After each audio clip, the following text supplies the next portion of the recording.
గ్రంథం 33వ అధ్యాయము 13వ వచనము. The Lord looks down from heaven, he sees all the children of man. యెహోవా ఆకాశం నుండి కనిపెట్టుచున్నాడు, ఆయన నరులందరినీ దృష్టించుచున్నాడు. ఈ వాక్యం మరికొన్ని చోట్ల కూడా చెప్పబడినది. ప్రియమైన వారలారా, మరి ఎందుకు ఇలా రిపీటెడ్గా చెప్పబడింది అంటే, మనుషులు నేను వాళ్ళని కనిపెట్టడం లేదనుకుంటారేమో, నేను దృష్టించట్లేదు, వాళ్ళని నేను చూడట్లేదు, వాళ్ళ ఆలోచనలు వాళ్ళ కార్యాలు మరి వాళ్ళ నడతలు నేను చూడలేదని అనుకుంటారేమో అని దేవుడు ఈ వాక్యాన్ని ఎక్కువ చోట్లే చెప్పించారు. యెహోవా ఆకాశం నుండి కనిపెట్టుచున్నాడు.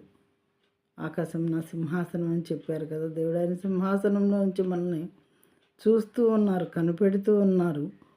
ఆయన నరులందరినీ దృష్టించుచున్నాడు. చాలా క్లియర్గా నరులందరినీ దృష్టించుచున్నాడు అని రాయబడింది. లేకపోతే నరులను అంటే నన్ను కాదులే అని అనుకుంటారేమో కొంతమంది అని దేవుడు నరులందరినీ వ్రాయించి ఉంచారు. ప్రియమైన వాళ్ళరా, ప్రతి ఒక్కళ్ళని దృష్టిస్తాడు దేవుడు.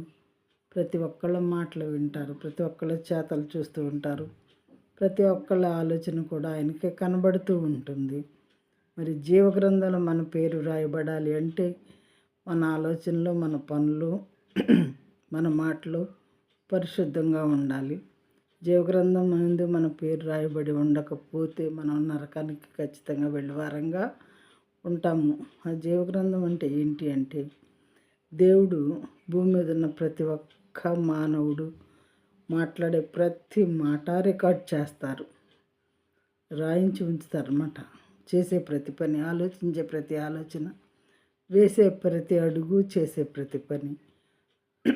దీన్ని బట్టి ఆయన తీర్పు తీర్చేటప్పుడు మనకి తీర్పు తీర్చి మన క్రియలు సరైనవిగా ఉంటే మనకి స్వర్గాన్ని ప్రసాదిస్తారు. మన క్రియలు సరిగ్గా లేకపోతే మన జీవితం అంతా మనం పాపంగానే బ్రతికి దేవుణ్ణి పట్టించుకోకుండా, దేవుని కార్యాలను ఆలోచించకుండా జీవించినట్లయితే మనల్ని నరకానికి పంపేవారుగా ఉంటారు దేవుడు.